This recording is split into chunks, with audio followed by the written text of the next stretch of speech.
Hello guys, in this video I'm going to show you how to add a couple more actions to your controller and do more with your data from your database.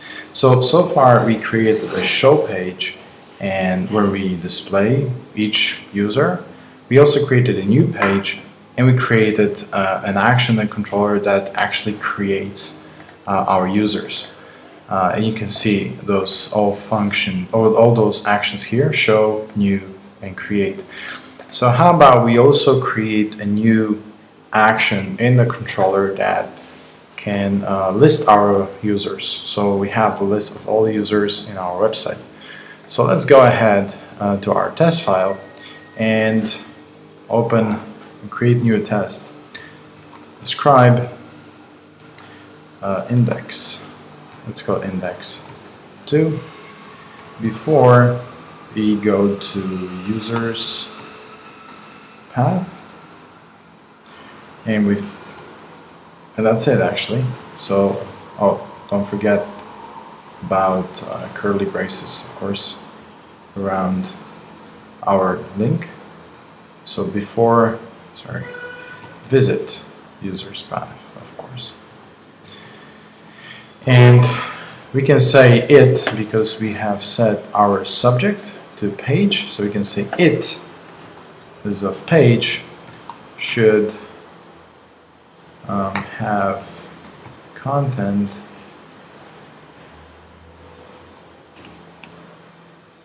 we should have content user dot name, or maybe new user dot name, sorry.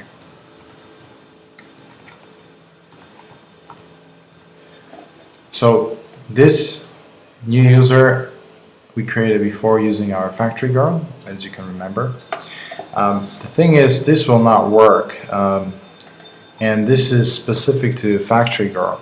The factory girl, when we define all our variables and then we ask factory girl to create those objects for us, the factory girl doesn't really do it immediately. It will wait until we call our object first time and then we'll create it. So just to save the resources and make tests a little faster. So we say before visit user path and then we call new user. And by the time we go to that address, the user will be already there. The thing is, here in our index, we go to users path, which should, in our design, list all the users, but we don't call our new user method yet, which means that it's not created. So it's only created, could technically be created here, but this is where we're already expecting page to have some content. So this will not work. So instead of that, we're actually gonna go here and we create a new mocked object. So let just call user, and say factory girl. Just so the syntax will be the same for the most part. Create user, but this time we'll put this exclamation mark here, called bang, and factory girl, when it's called like this, it will create our user immediately. So when we go to the user's path, which is the REST address for our list of users, our index action, the user will already be there. So okay, let's run that and see what our spec is complaining about, because it's supposed to fail at this time.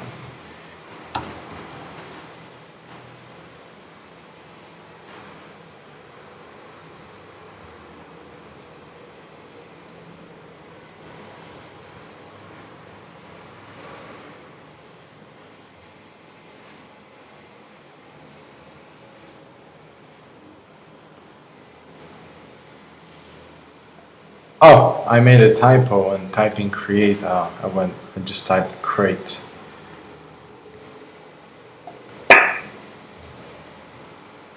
Yeah, that's better.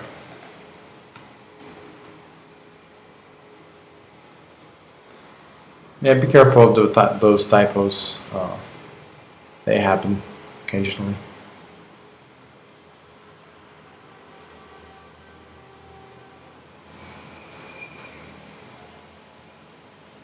Alright, so the action index could not be found in user's controller. That's something that we actually expected.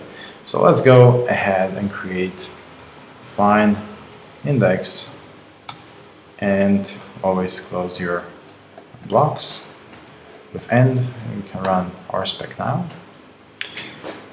And this time rspec will complain about missing template. So as before, we had in our views folder, users folder, we have already created 2 new and show actions. New and show templates, I'm sorry. The same way we're going to create the index template. HTML ERB. Okay, so now if we will run our test, it will complain that the content that it's expecting the test is not there. So instead of running that test again, just trust me, it will fail. I mean, you can run it yourself. I'm gonna put those users into the page, and to do that, I need a variable to communicate between the controller and the view. So as before, I'll create a variable with @ symbol. So add users, call users, and equals user.all. So this is probably not the best way to do it, but it's very simple, and we're going to use this way for the time being. And if we go to our users index, we can use that variable. And because it's containing potentially multiple records, we'll use the block to iterate through them, and we're going to list them all in separate lines. We used the block before, and I said this is one of the most common things we're going to use, and there you go, we're using it again. So actually here we don't need the equal sign, so add users each do, and we use this local variable, we call it, for example, f, but you can use any other, you just need to be consistent. Let's close it, and here we need the equal sign, like this one here. You say f name. That's it. Actually, let's put it in some HTML because it's going to list them one beside the other. So we use the list. We open the list here and we close it at the end. So let's close it here. And each line that for each of our users, Ruby will execute this line. So if we have 10 users, it will execute this line and display all 10 users. So let's put each of those users in li block, in li list item, now HTML, like that.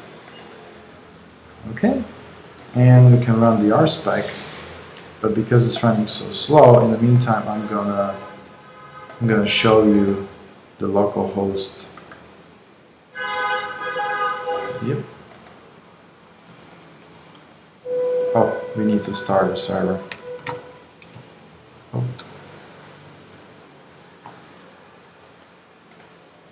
Oh, by the way, see the test is now passing. It will pass on your computer too. And let's go to our localhost, colon 3000 / users. We don't have links yet, but we'll build them soon enough. Great, so we have each of our users now is listed. So we have 6 users, some of them we just created, and each of them is listed as an item. So you can see here. Alright, so in the next video I'm going to show you how to change those into links.